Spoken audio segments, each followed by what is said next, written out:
The animation opens up with a horde of demons preparing for battle as they await the command of their superior, Lady Death.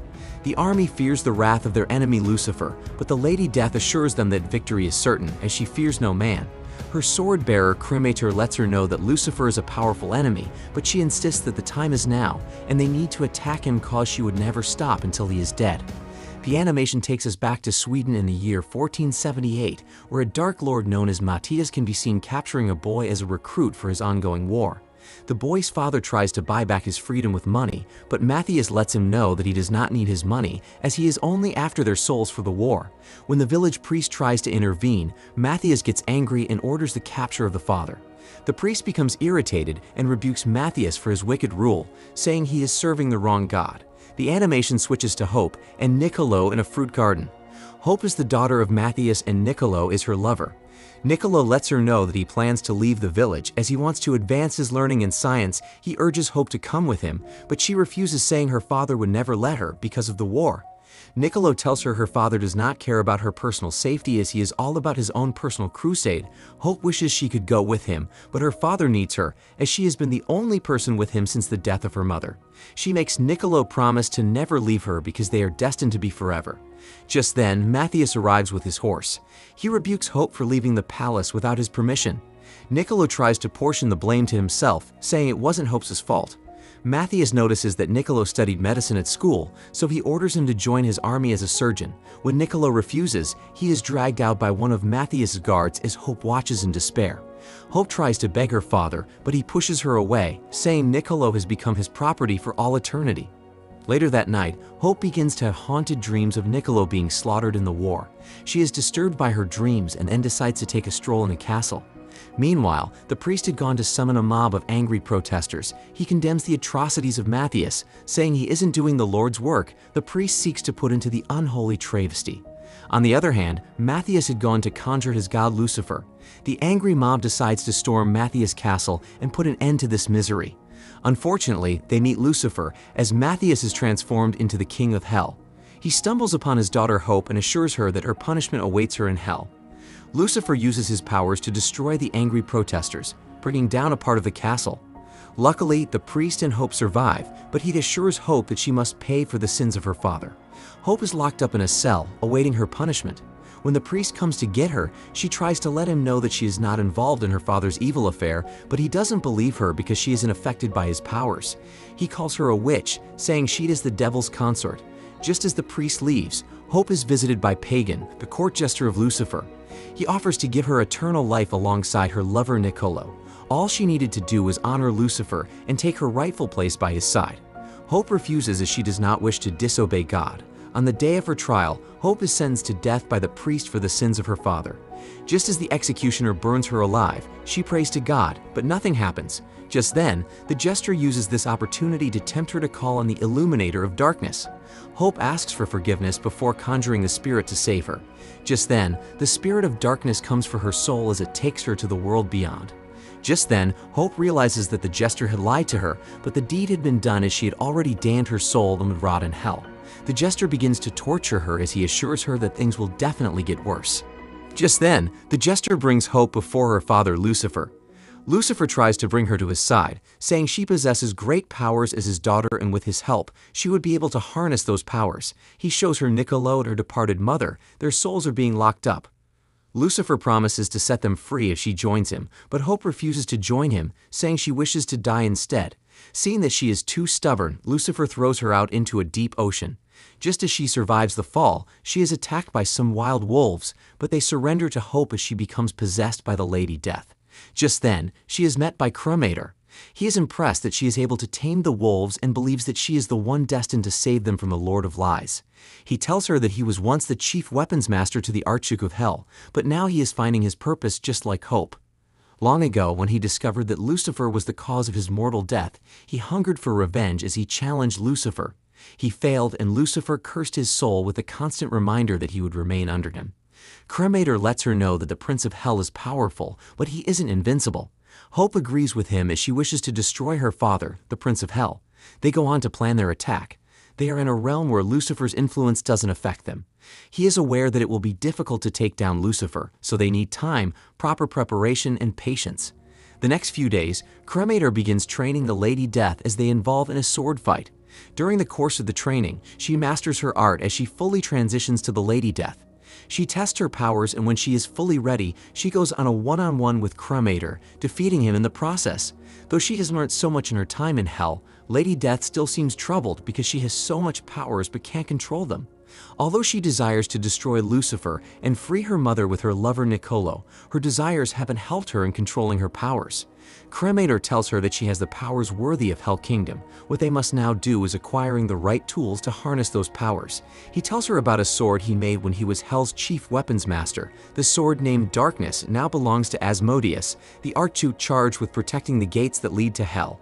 Lady Death orders him to alert the troops, but Cremator advises her to go with a small team as now is not the time to come out open for war. He suggests they go with the element of surprise and attack him off guard. Later that night, Lady Death assembles a small team as they go on to attack Asmodeus. She is able to take out his guards as she proceeds to meet Asmodeus. Meanwhile, Asmodeus is having fun by torturing a girl. Lady Death attacks his goons and splits their bodies. She goes on to attack Asmodeus without the help of Cremator, but he is too strong for her as he mockingly flings her away. Lady Death goes in full rage as she strikes Asmodeus hard with her sword. She takes out the sword Darkness, and with her powers she is able to defeat Asmodeus, cutting off his head in the process. She takes his head to his subjects, declaring her supremacy and also informing them that they will attack Lucifer soon.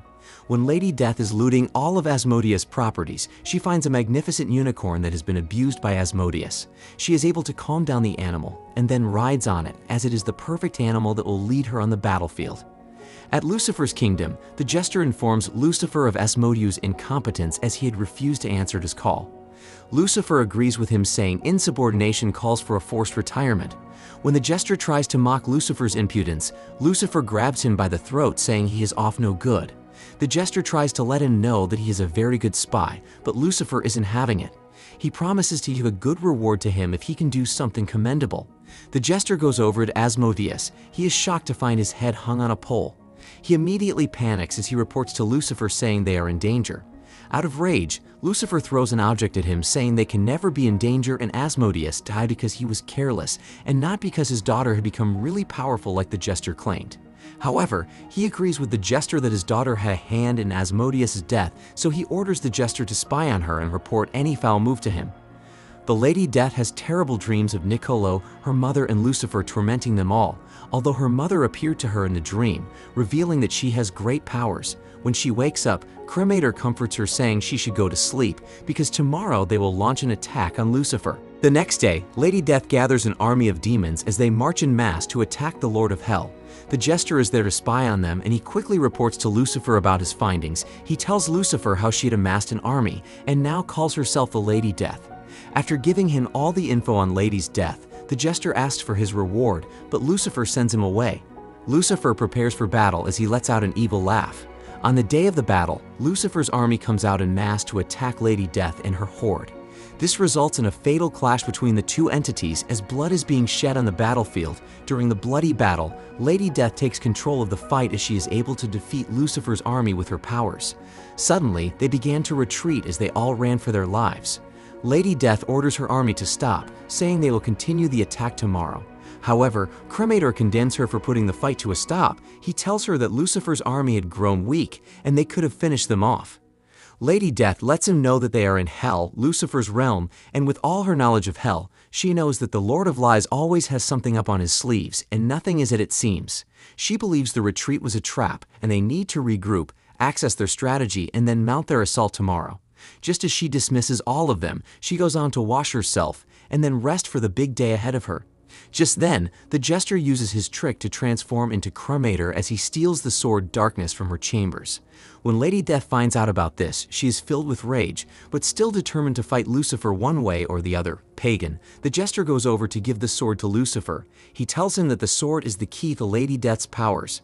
Lucifer is pleased and offers him one of his demon concubines as a payment. Lady Death informs Cremator of the missing sword. She doesn't believe she has the power to take down Lucifer again, as she had lost the tool meant for harnessing that power. Cremator motivates her, saying the power is within her, and he believes she can still defeat Lucifer with or without the sword. The next morning, Lady Death assembled her army and prepares them for battle against the mighty Lucifer.